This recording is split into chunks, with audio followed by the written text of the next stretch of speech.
And coming to you live from Nokia, Finland, it's the Disc Golf Guy.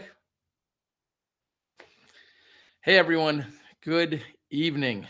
Terry Miller, the Disc Golf Guy here.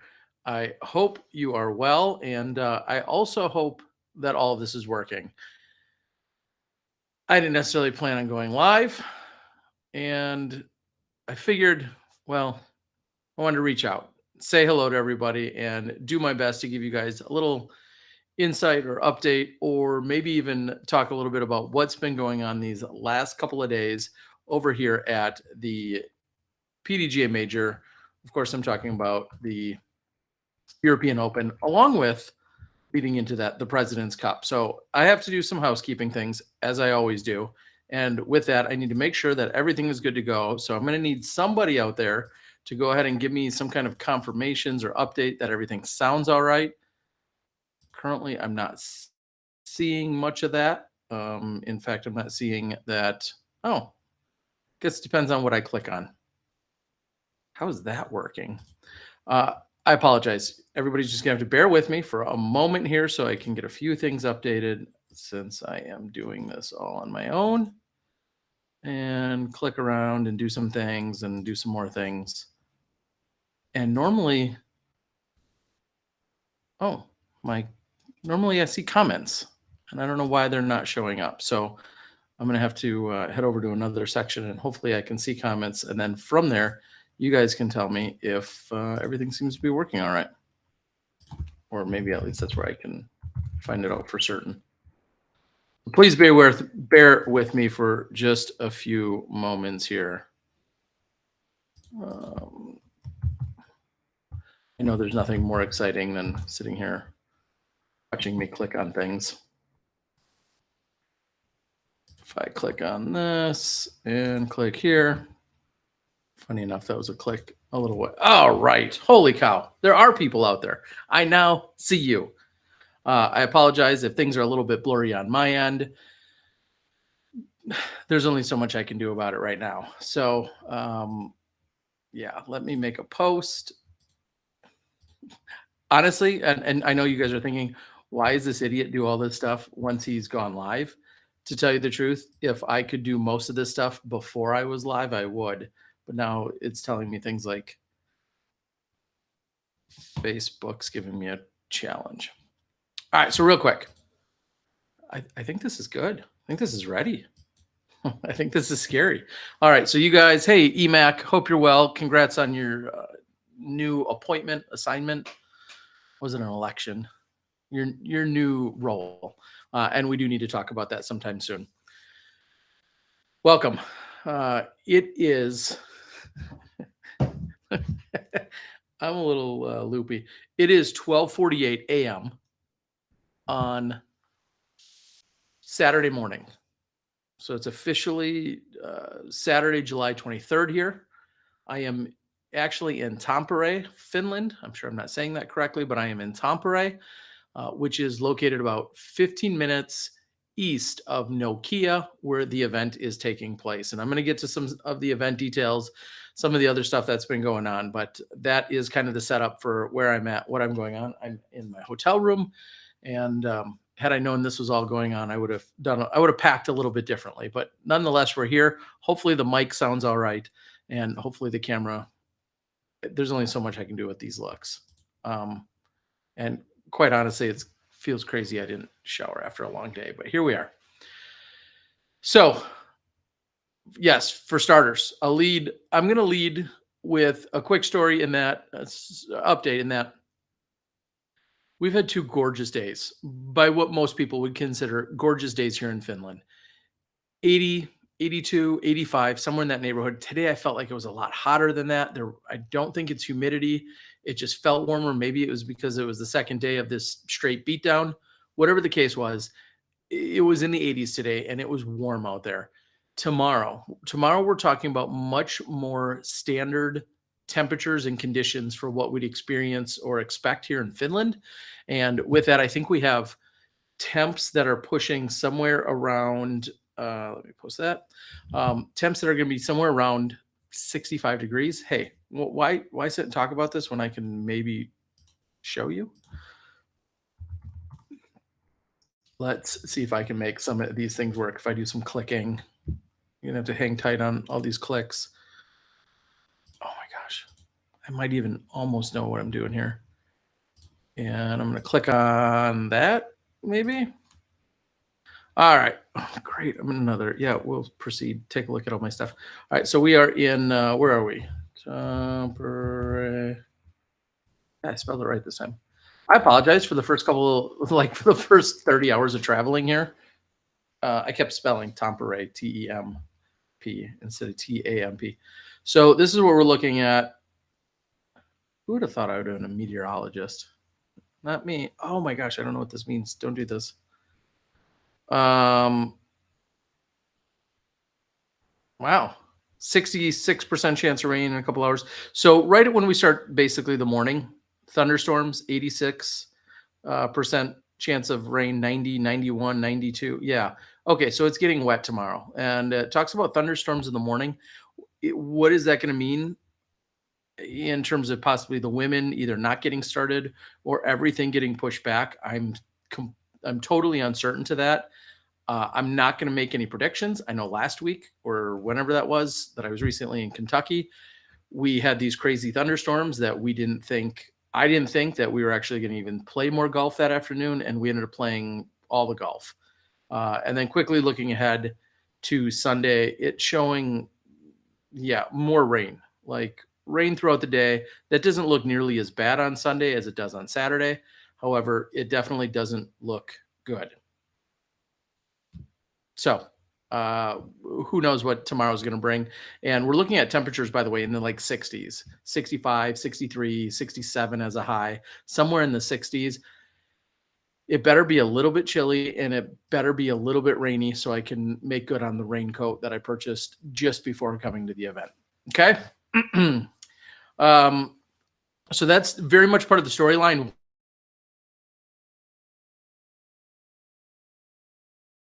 They've been what we're used to when we're talking about summertime weather. You're talking 80, 85, and it just happened to be almost dead calm these last 2 days. Obviously, those are all things that are very helpful. There's a ton of OB on this course, and having it be dead calm is just one of the reasons why I think we're part of the reason why we're seeing such good scores. Clearly, some people are throwing very well and doing all the right things, but then when you're talking about having nearly perfect weather conditions, you're just asking for the course to have people really attack it. Not going to be the case the next 2 days. Immediately, you have to think about some of your veteran players and you think about your people that just are more prepared. And that may or may not be people that are here from the US. Do you have all the towels? Do you have all the whale sacks and rosin bags and all those types of things? Are those all the types of things that you have? Did you bring an umbrella? Are you going to buy an umbrella? Raincoats? I mean, just you're talking about nearly a 4-hour round and you have to go out there prepared. I mean, you think back to even just a couple of weeks ago, we had those nasty conditions in Kentucky, and someone like Natalie Ryan just said, I'm not fully prepared for everything that I need to be doing here. And that was part of the reason that she said she had withdrawn. So just as one example, anything can happen. And those are things to think about. And we've made the jokes before about Raincoat Ricky and what he's done, how quickly he can get up and play, how he normally keeps himself dry and doesn't usually get too affected by the weather conditions. And then you think to Kelvin Heimberg, who clearly just destroyed the USDGC course in his run for a USDGC title, where he came up a little bit short, but shot 6 or 8 or 10 or 39 strokes better than everybody else did. So all pretty incredible stuff. And then I think of a Paige Pierce and a Catrina Allen, just two of the most veteran FPO players that we have, and how they've played in literally every condition that's possible. Okay. So those are all things that I'm thinking about going into the next 2 rounds. Like I said, I'm excited that I might actually get to bust out the raincoat. All right. I don't know if you guys heard, but there was a rules violation and then ultimately a disqualification that took place. Let's just get to it. We'll get over it and go from there. What I'd like to do, in fact, is let me first make a disclaimer. I don't feel like I need to make these, but I will anyway. When I'm doing a nightly show like this on the Disc Golf Guys channel, these are all thoughts. These are all concerns, criticisms, praises, accolades, takeaway. All of this are all of my own. I'm acting on no one else's behalf. I don't have an official statement in front of me, as you can tell, but these are all mine. No matter who I'm working for, no matter where I'm going, no matter what I'm doing, in these scenarios of a nightly recap on the Disc Golf Guy channel, these are all my thoughts. So I ask that they're in no way associated with anyone else. That, yeah, we'll say that. And I know that usually sets up for some kind of crazy disclaimer, like I'm about to say something really crazy or stupid. I'm hoping not to, but I just really want to lay that groundwork that this is me and this is not reflective of any other party or affiliation. With that, let me show you some wild stuff. No, I'm just kidding. What I do really want to show you is I'm going to bring up the PDGA's page, and hopefully I believe I apologize. Let me click on it and show it to you. Hey, James. Hey, Kat. PDGA page. I'm going to kind of paraphrase this, but basically it says that you're held to all standards, competition rules, things of that nature. During round 2 of the European Open, following a time violation call, Nikko Locastro engaged in conduct toward a tournament official that the tournament director has evaluated according to these standards. Feels like a weird sentence. Per the competition manual, video evidence can be used, yada, yada, yada. And additionally, when approached by Jeff Jacqua, PDGA Director of Competition, for further information of the incident, Mr. Locastro refused to cooperate or even discuss the matter. It goes on to state in the competition manual that essentially you have to. And it says, for these reasons, Petri Antiaroko, I interviewed him today. We didn't work on his last name, so I apologize.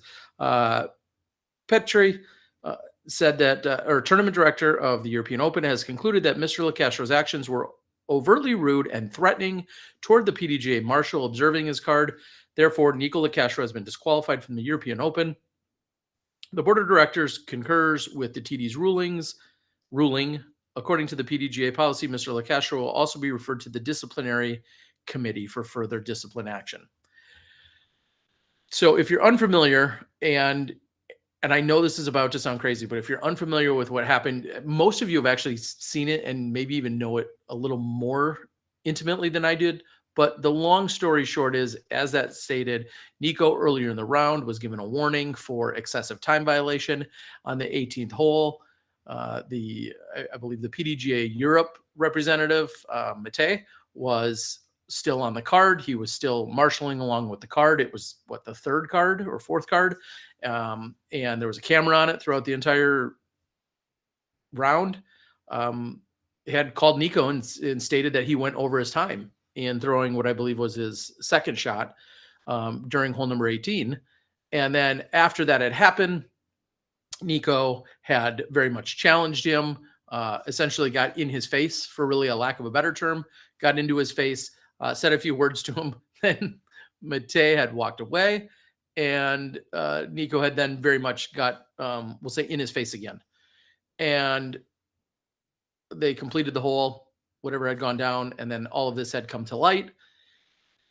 And with that, you read it. You read what they did. There was a meeting of the PDGA officials and the tournament director and everyone else, and determined that disqualification was what was necessary for Nikko Locastro. Now, Nikko has since then, and I ended up doing some commentary after following MPO's round and doing the interviews and such. I did some commentary along with Hannah Macbeth.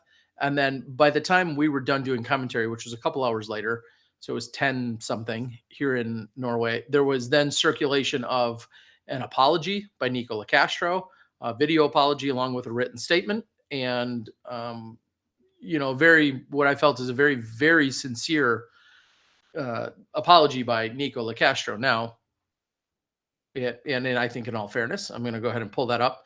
I'm not sure if you're going to be able to hear it, but I will also then quickly paraphrase what was being said, but I can pull it up. If you check it out, I believe it's on his Facebook, but I also know for sure it's on his Instagram. That's where I originally saw it, and I can pull it up right here for you. We'll see if I can click on this. Unfortunately, you're not going to be able to hear it. But he went on to say that he's really embarrassed by it. He's been disqualified, and he knows that he's let down fans, he's let down sponsors, he's let down the PDGA. He apologizes to the PDGA representative. And then he goes on to say, I've let my family down, my sponsors down, and that's not how he should act. And it was very unsportsmanlike, and he's truly sorry. In fact, he says, I'm sorry I let you all down. For all of you who have followed my career, I'll be working harder than ever to overcome this embarrassing mistake. And, you know, as of right now, that's got nearly 16,000 views. Let me see if I can pull that up for you. I'm very disappointed in myself. Whoa. I can here's where it is. So if you go to his Instagram, you can find it. Out and again, about 10 minutes ago that I was disqualified from the European Open. What he says, and then puts that also in the post. So whether you want to watch it or listen to it, probably should be, or just read it. It's a tough spot to be in right now. I know that I let a lot of people down. I'm going to quickly read a few things on the board before this gets I let people down too sidetracked. That are fans of the sport of disc golf, and which it always does. I know the response is not going to look good, but I know in my heart that I am sorry for what happened today on the 18th hole. I'd like to take this moment and give a public apology. Were there officials on the other cards timing players?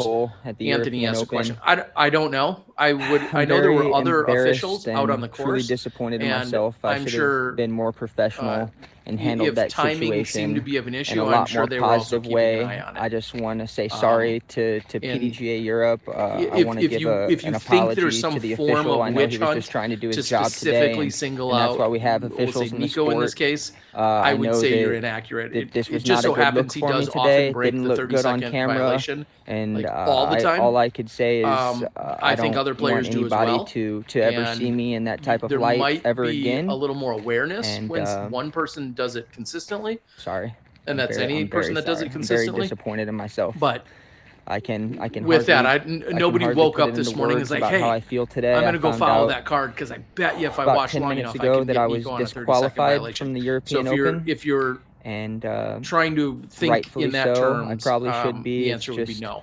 There were other PDGA officials that walk along right now. I know that I let a lot of people down. I let my fans down. FPO groups. Is there one on every single card, every single round? No, the answer is absolutely unequivocally I know the response is not going to look good, but I know in my heart that there was one on his card. For, there was one on the lead card. There was one on the second card. There are a bunch of them. And give a public apology. Really nothing new for what happened today on the 18th hole at the European Open. Someone says, does the TD intend to issue a statement explaining how this came to be? I don't know. I feel like handled that situation. I kind of just paraphrased in a lot more positive way.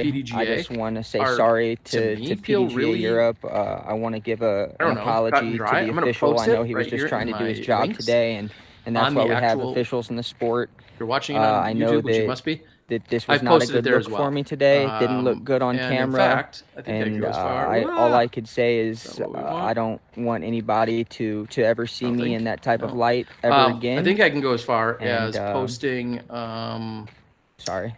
A link to Nikko's, and I don't know if there's any I can hardly put it into not, words about how I feel today. I found out to post a link to that as well. About 10 minutes ago that I was disqualified from the European Open. So I'll post a link right here if you want to go out and look for it. So if you're friends with them or can see it, there's a link for you as well. It's a tough spot to be in right now. I know that I let a lot of people down. I let my fans down. I apologize if that was people down that are fans of the sport of disc golf, and I know the response is not going to look good, but I apologize. I don't know if you could only hear me or only hear that. Wow, Nikko's on loop. Can't hear you. Sorry about that. See, this is why I don't need this. Hopefully it's all good now. It's gone. It's gone. No, how can it be? It's not even on my computer anymore. Holy cow. Sorry. I apologize, people. Holy cow. So you could hear it. Is that what I'm hearing? So I was reading a few of the other quick comments, which basically I was saying there are marshals out there. They're on multiple cards. There's some for the FPOs. There were some out there for the MPOs. That is, that's common. And it's going to be continue to be more common. Now, did someone wake up this morning that is a marshal or an official and was like, hey, today is the day I'm going to go get on Nikko's card, and then I'm going to follow him, and then I'm going to make sure that I can call him on some violations? If you think there was some form of official or unofficial witch hunt, then you would be inaccurate. I believe that players were probably going about their day and their time, and officials were doing official things. Even Nikko admits to that. And he got caught up. I mean, to be fair, it's in my opinion, a relatively easy rule to recognize and to call, especially if you're habitually pushing the limits or even over. And we could have a 3-hour argument about when does the time start. Fine. But if you're anywhere from 35 to 45 to 55 to 2 minutes and 5, whatever the case may be, if you are just generally looking at exceeding that 30 seconds, you got to assume no matter how much leniency you get at some point or multiple points, you're probably exceeding that 30 seconds. And I would say that's probably exactly. Now, could the marshals have called that on other players out there today? Yeah, possibly. I'm sure. And maybe this will send some kind of signal that this is in fact an enforceable, legitimate rule. But I can promise you there was not an intentionality to it, if that's a word. And to me, I will just say I hate hearing that's a lot like saying to a police officer, in my opinion, hey man, I speed out here every single day, and today's the day you catch me and you give me a ticket. Like, that didn't make all your other days of speeding not, or make it legit, or even everybody else that speeds on any other day and didn't happen to get. I don't know. I'm sure you guys can argue about it if you want. I don't really care. It's just a known fact that Nikko, along with a number of our other players, are habitually slow.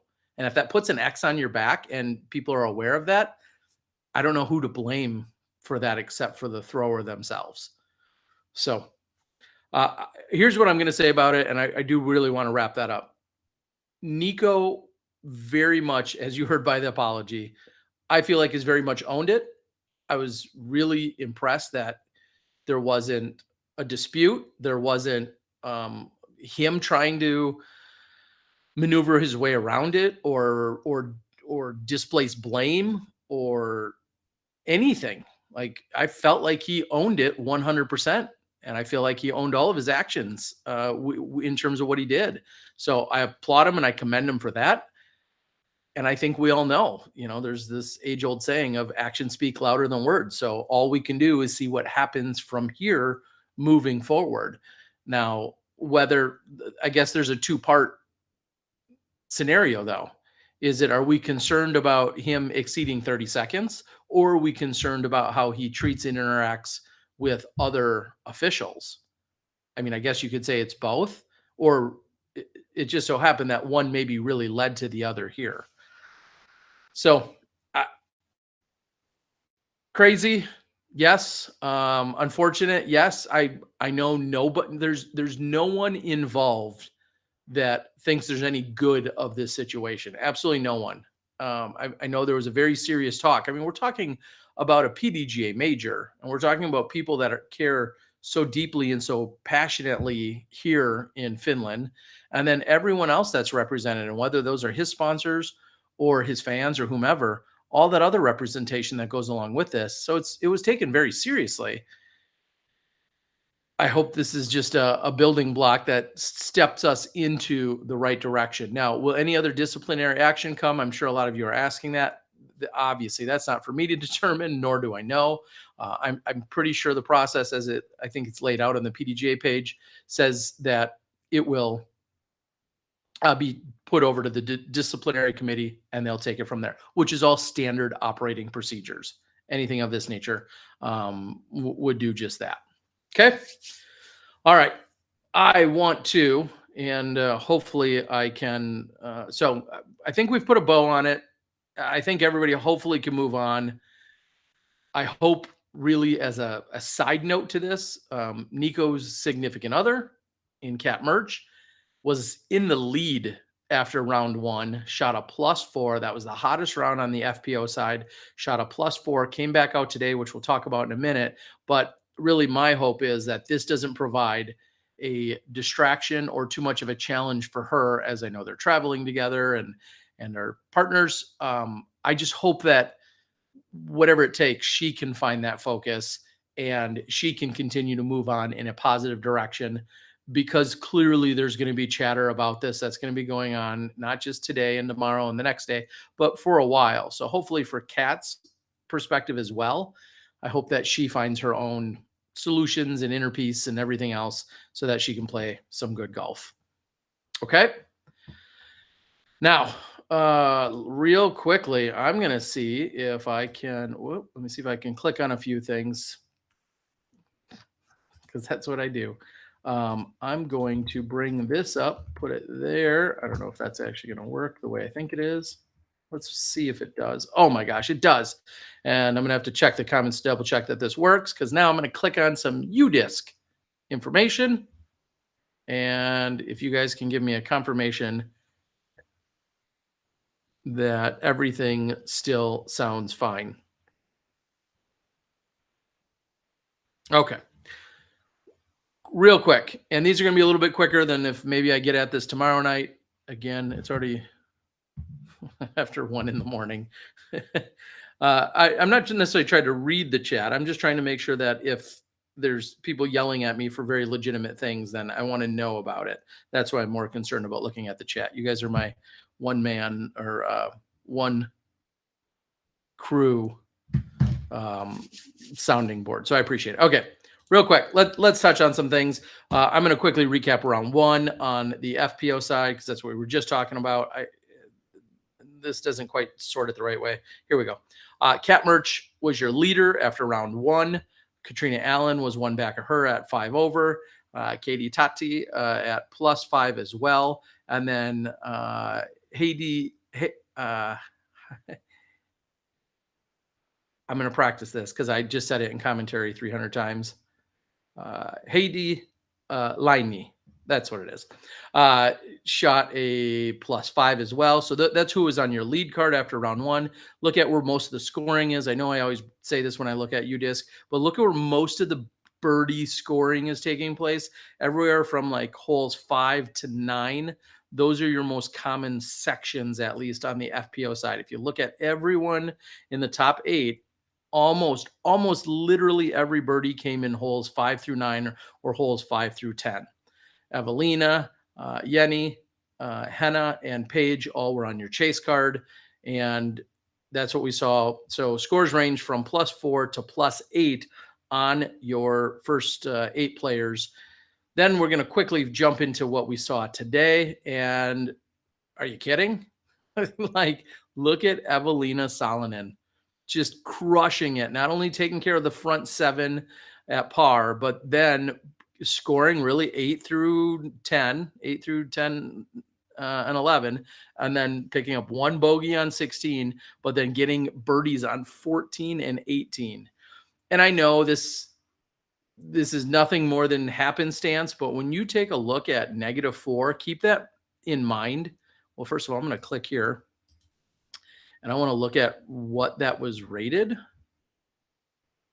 Click on this. 1028. Her score rated a 1028. So very impressive. Just wanted to throw that out there. 1028 was Evelina's unofficial rating for today. So solid shooting by Evelina. I don't know if there's anything else I can say about it. Unfortunately, I didn't see much of it. I was following along largely primarily with the lead card, but Evelina 60-footer on 11, 38-footer on 10. So getting it done from some medium range there in the middle of the round, and then a number of tap-ins for the pars. Just 70% C1X, which could be a little bit better, but 50% from C2. So she made 2 out of the 4 opportunities she had. And I think maybe the most important part is look at that. 0 OB throws. That's insane. 0 OBs today. Quickly looking at the course stats on the FPO side.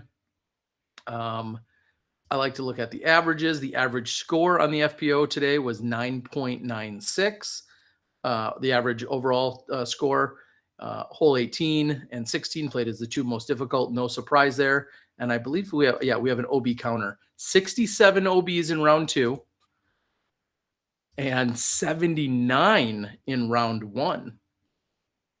And again, looking at the averages, holes 18 and 16 played as the most difficult. And our score was on average about 2 strokes worse. So 79 OB throws compared to 67. So we trimmed off, what is that, 12? Okay. I don't know if there's anything else to make of that, but it seems like some serious adjustment and some improvements. And I think that's pretty cool to reference. All right, we're going to quickly jump over to the MPO side, and I can simply click here. As you guys knew, in round number 1, if we go here to scores, we do a little round sort. I was going to say, look at the scoring. Front 9 generally is where you see the men score a little bit better. Look at all of the blue on the front here, all of the blue, and then finally you start seeing way more orange on the back. Like a lot more orange. Orange becomes the more dominant and popular color on the back, where blue is generally the more popular color on the front. Of course, we're talking about first 25 or 30 players. After that, I think you're kind of rolling the dice. You don't necessarily have your elite world-class competition, past some of those points, but incredible effort by McMahon. He shoots a 12, which is course record. Macbeth comes back with the 11, and then we see Barsby and James Conrad. Yes, 7 world championship titles going into day number 2. And when we click on that, Paul and Eagle felt like they were largely matching stroke for stroke out there. There just wasn't a lot of separation between the 2 of them. Clearly, Eagle kind of distanced himself by getting the birdies on 4 and 6. Hole 9 they matched, 15 they matched, 17 they matched. So relatively similar rounds out there. And then I think one of the big stories that fell a little bit under the radar was just the fact that Chandler Kramer was out there getting it done today. He only had the 38 and the 49-foot throw-ins. He had 3 OBs when it was all said and done, and still shot a 10 under. And it just looked like he didn't finish quite as strong on the back, which is to be expected. Nicholas Antela, we're going to see him tomorrow. I have to think one of the biggest stories would be the scoring separation. 24, 23, 15, and 13. That's some good golf. Eagle McMahon carding the 12 under during round number 1, setting a course record. The course has changed up a couple times. That's why we're seeing, officially a new course record. And then for him to come out and match it, and if you heard my post-round interview, it was done in a very different way. I mean, he had less bogeys, obviously had a few less birdies out there today, but matches his course record with a 12 under. And then Paul steps up and matches that as well. And Paul similarly, also less bogeys, but Paul also didn't have the eagle on hole number 3, which was, of course, quite helpful to him the day before, and ultimately finished much better. We kind of, I don't want to say we're beating this to death, but it's so much of the storyline. The last 4 holes, more so 3, and we'll call it 4, but definitely at least the last 3 holes. The last 3 and 4 holes of this course can destroy you. Now, hole number 15 is a par 3, 500 feet with an OB carry if you're going for it, or even if you're not. I guess you could easily find the OB. I don't see big numbers there. I feel like even if you go out of bounds, you should be able to get up and down, most likely take a 4. Not so much on some of those other holes, but hole number 15, bogey is possible, par is great, and a birdie is, I'm going to say, damn near insane. It's not quite, but it's definitely close. If I can bring this back up for you, let's click on this. As I'm kind of breaking it down, let's talk about what you're seeing on, well, here, there's an easier way to do this, folks. Matt, Josh, this is for you guys, buddy. I mean, Monica, this is for you. No, hole 15. Let's drill down just a little bit here, guys. Number one most difficult hole. We could argue, or that's a marginal difference probably between that and 18. But hole 15 played as the single most difficult. Big number is that there's only 3, or the small number, I should say, only 3 birdies. One being by Simon Lizotte, Micah, and Henry are the only other 2, both from well inside circle 1. So nice work, but that's crazy. 3 birdies out of 100. I don't know, a lot of players, 100 players. Then they go over to 16, par 4, 5th most difficult. A lot more birdies, of course, to be had there. And you can't really have a birdie, I guess, outside of 27 or 30 feet or so, unless you're throwing one in, of course, from the other side, and it doesn't appear to be the case. Well, let's click on it just to be sure.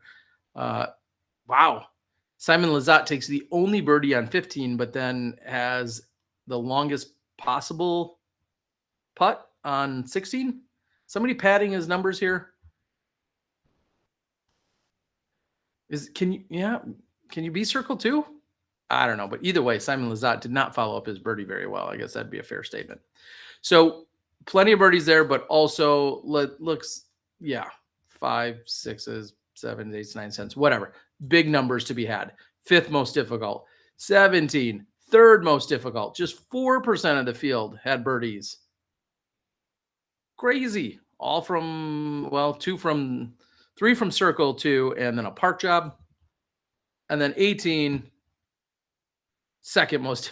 So seriously, 2nd, 3rd, 5th, and 1st. So 4 out of the 5 toughest holes on the entire course are the ones you end on. I don't know if there's anything more I can say about that. I mean, you have to finish strong, and you see all of that orange or peach or whatever color they officially call that, like, just so soul crushing.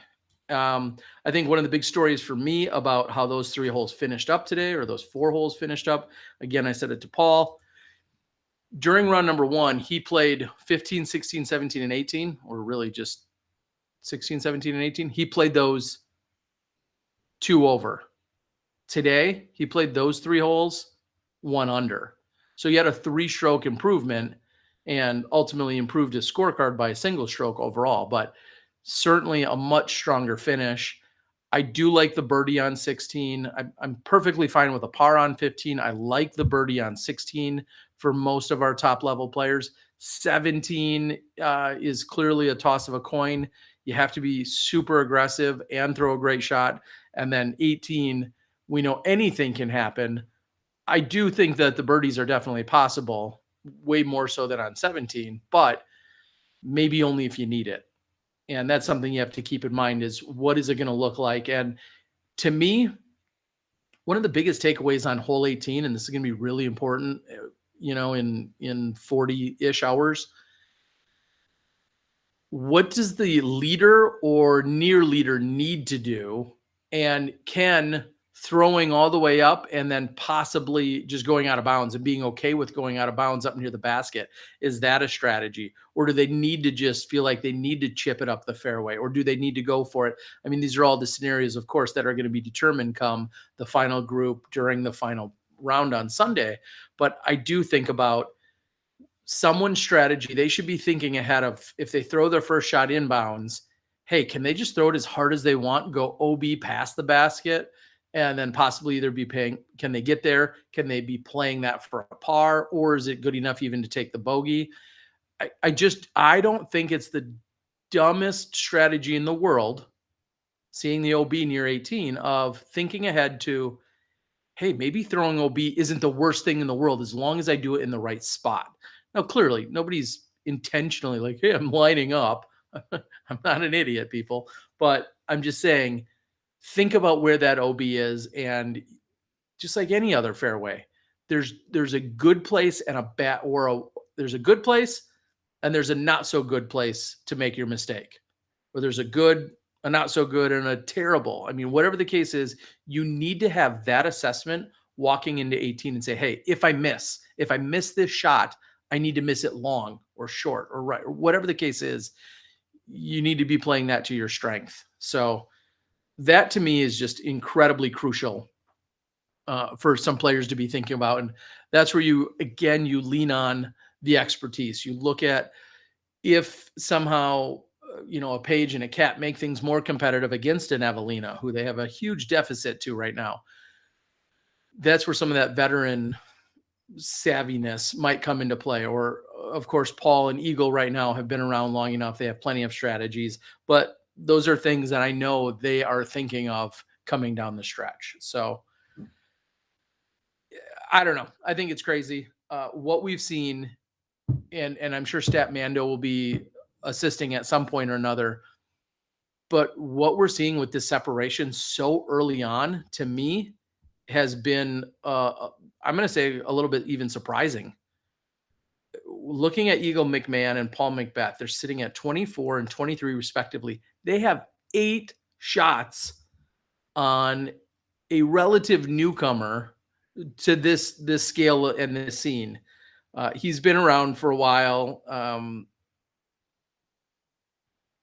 We saw him playing in Sula. I think we saw him on the lead or chase card. So, no disrespect clearly to Chandler. He's putting it together incredibly exclusively with sidearms. But the reality is he's 8 back, and Nicholas Antela is 10 back of McBeth. That's insane. Now, you put, I'm going to say, you put McBeth and Wysocki and Eagle 10 back, and then, you reverse those roles. You put Chandler up on top, or someone who doesn't necessarily used to leading at a major. Then I think you have a totally different conversation. But Paul and Eagle, I'm not calling it for them yet, but that is some incredible pace setting that they've done. And then over on the FPO side, Evelina just destroying people today. I said it earlier. She shot 8 strokes better than the hottest score from yesterday. And yesterday 8 strokes. Let me do some math.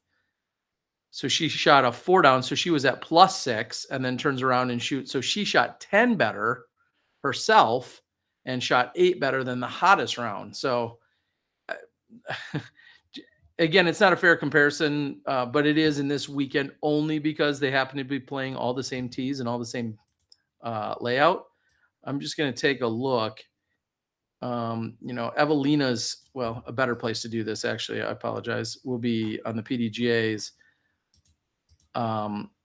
Evelina's score today, what did she, oh my goodness, she shoot a 58. Is that what the raw number was?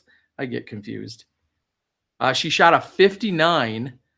When I compare that to what else we saw out on the course today, that would have been roughly the 15th or 18th best score in MPO. Awesome. I don't have another word for it. That's just awesome. Now, Evelina has been putting very well. She's been playing very well, obviously, even more so today. But she's got Paige Pierce. She's got Catrina Allen. She's got Hannah Bloom-Rose. She's got all these other competitors that are going to be trying to hunt her down. So we'll have to see what can shake out on that FPO side.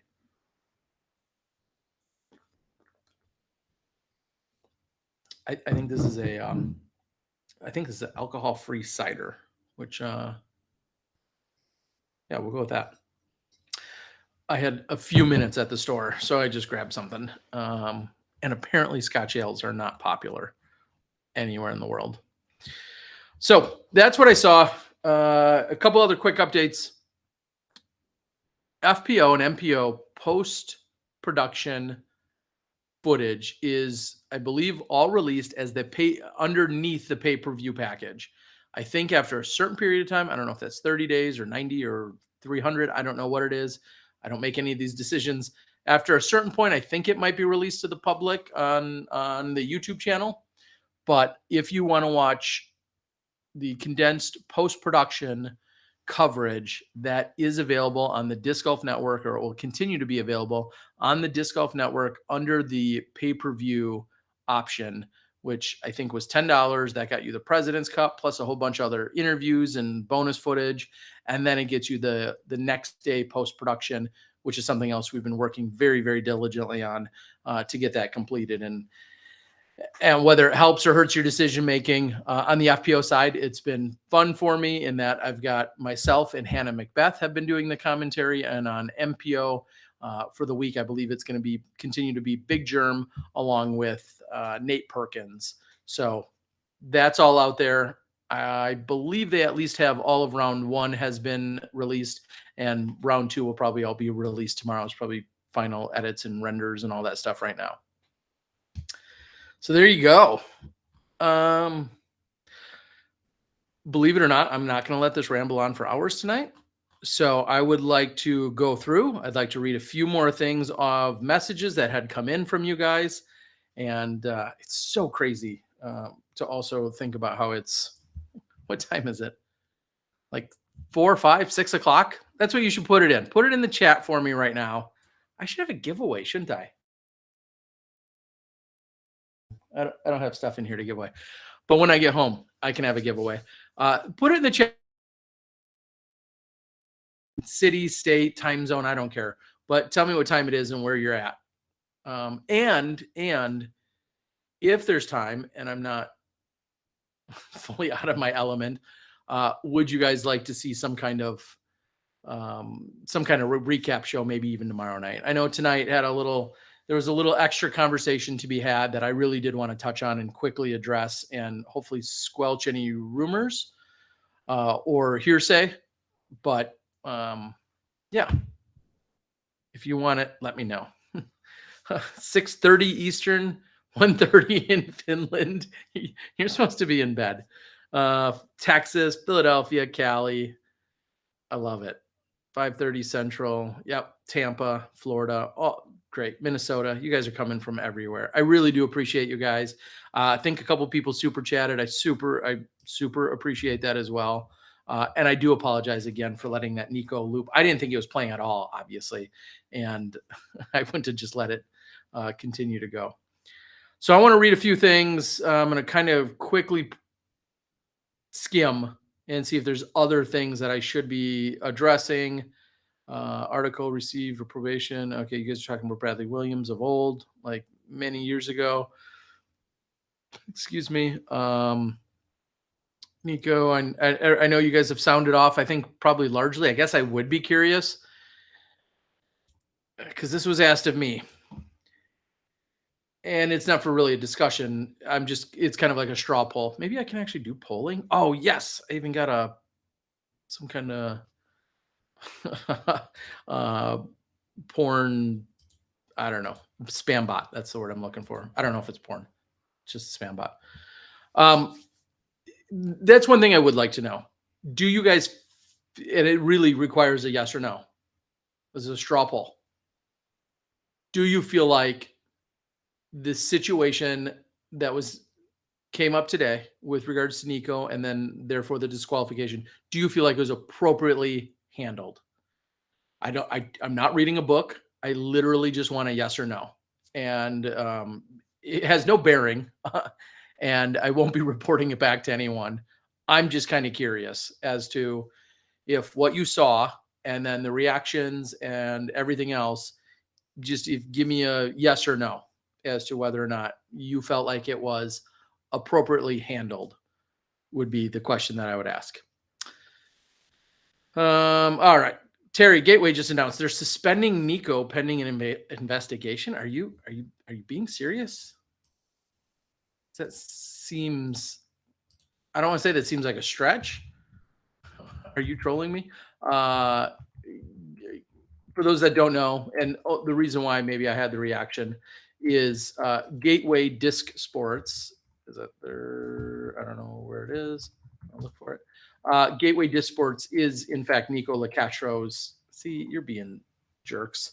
Uncle Dave McCormick, and Dave McCormick. I'll also be the first to say, was on my Facebook when I said something about going live tonight. He said you should interview Nikko, and as I said, if he was around or available or wanted to chat, I'd like to get a little sense. I don't necessarily know if platform's the right word, but I'd like to get a sense of where he's at. But either way, I think we can move on from that.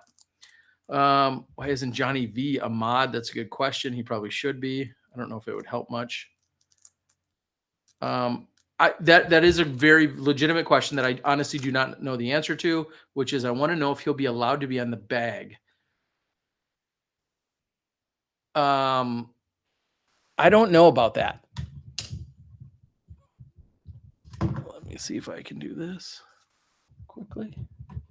I don't know if you're also still hearing me.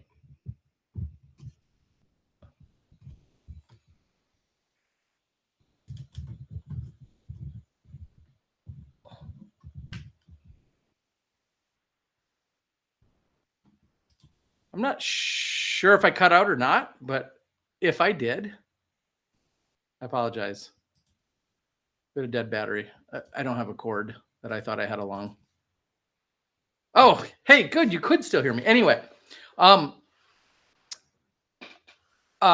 a legitimate question that I do not know, is if he is allowed on the premises and or on the bag. I don't know if Cat would have him on the bag. That again, that's a question beyond me.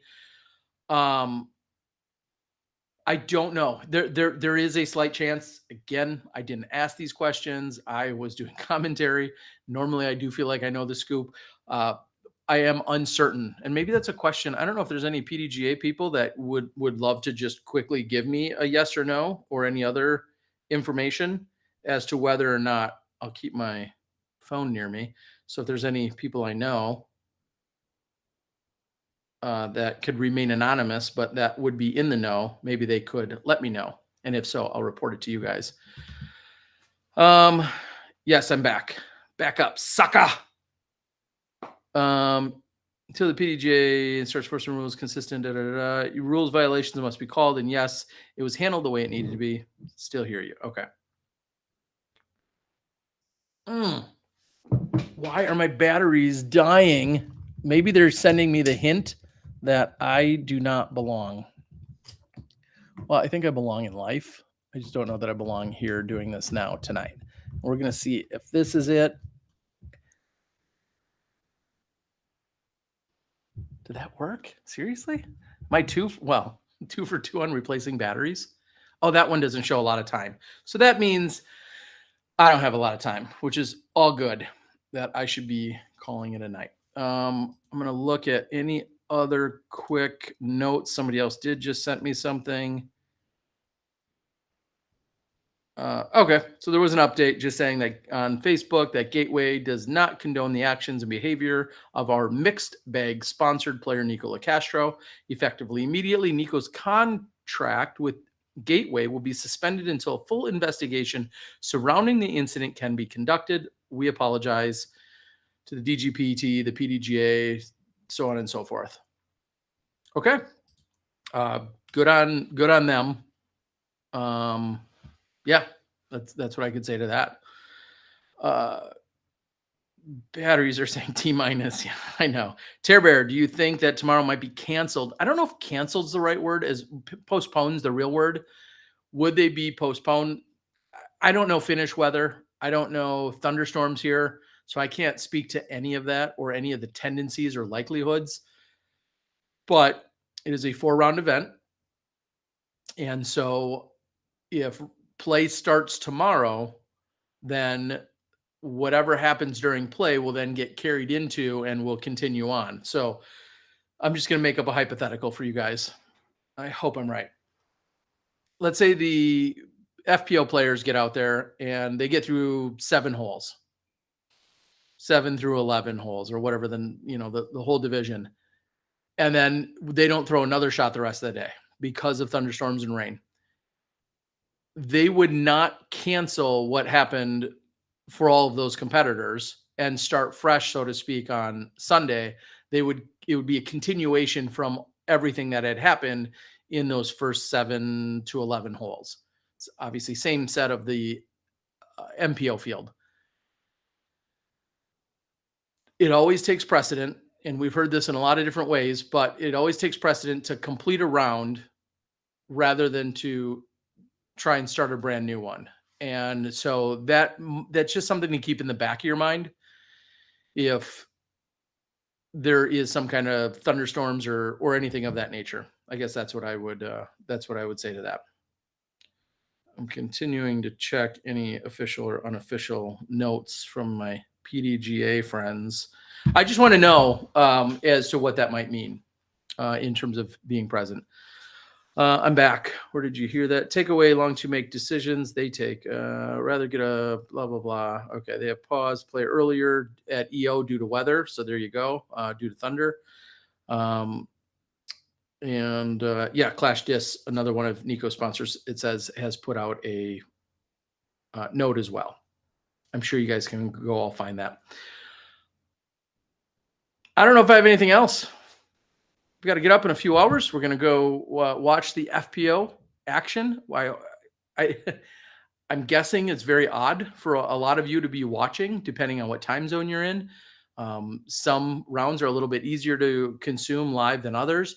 However, with all of that being said, the contingency in Europe that has been enjoying coverage, and in fact, I got a message from Cassie Sweeten in Australia. She sent me a message, said she's absolutely loving the time zones in which things are going on. So I know we have a very US-centric and very US-based viewership. However, just know you're not the only viewership. And believe it or not, there are thousands, if not tens of thousands, that have been very happy and appreciative of the timeframes in which everyone's playing golf right now. So for what that's worth, the 1 or 2 weeks out of the year where things might not be on your best schedule for live, I can understand being a little disappointed, but it's for 1 or 2 weeks out of the entire year when I think about PCS and I think about this event. And quite honestly, these have become 2 of the most incredible events of 2022, and no disrespect to any other event that's in the past or is yet to come. But I think you guys are seeing, and especially if you're following along my Instagram, you're seeing that this is an incredible experience for not only golfers, but for the fans, for the spectators, for sponsors, for everybody involved. It's a really incredible experience here. Luke, I hope you're well. I know Luke Butch, at least, who's usually in Thailand or in that general area, has been enjoying some golf at good times for him that actually work out. So I know you're out there. Appreciate it. I've been super happy. Greetings from Norway. And you guys continue to go on and on and on. Bellis says, I want to smack the fat off Terry's cheeks. Should that get me canceled? I don't think so. I mean, I would welcome that. I mean, I got some big old cheeks. So, I mean, if do you have a weight loss program? Do you have something that you're trying to tell me? Because, yeah, you and I both would like that. And for all those that do care, somebody's keeping a tally and it's on your bingo card. I put on sunscreen today. Tomorrow, maybe not so much. I think the rain is going to put it all into my eyes and my mouth. But I did put on sunscreen. In fact, not only once, but I reapplied it. So for those that love to give me a hard time, which is most of you, and I'm okay with it because I deserve it, I did apply sunscreen today. So I do appreciate that. Folks, I got to thank UDisc, Matt and Josh, who have been out here along with their whole crew. I got a chance to meet Alex when I had a layover in Germany the other day. He's here writing. Steve Hill, Monica's here. the entire UDIS crew. And obviously, there are hundreds of volunteers, and then all the incredible sponsors that are part of this event, and then all the tireless crew members that are on the DGN crew, along with more disc golf and everyone else that's helping produce and distribute, gather all of the media, everything that's been going on. I have been trying to do my best to keep giving you guys updates and information via my Instagram page. And if it works out well in the next couple of nights, maybe I'll jump back on here. Maybe I'll have a special guest or two. Maybe I won't. But I very much appreciate you guys joining. So for the 10th time, I'm going to promise I'm signing off. Thank you for joining. I could read your silly comments all night, but quite frankly, I don't have time to right now. So thank you for joining. Holy cow, it's been 1 hour. I'm going to close it before an hour and 1 minute. I'm the Disc Golf Guy. That has been my nightly recap of day 2, first 2 nights at the European Open. Stay safe. Love you guys. We'll see you tomorrow. Maybe.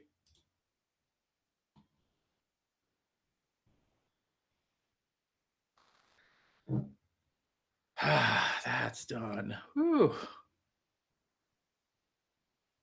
Maybe. Wait, what does this button do?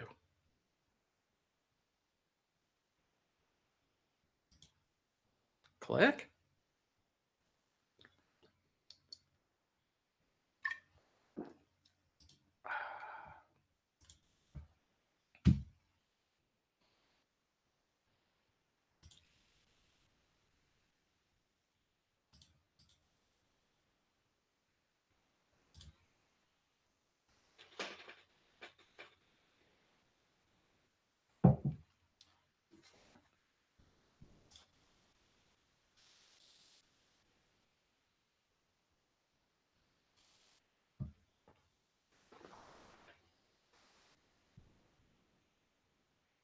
Dude, end. Did you not end? What are you doing?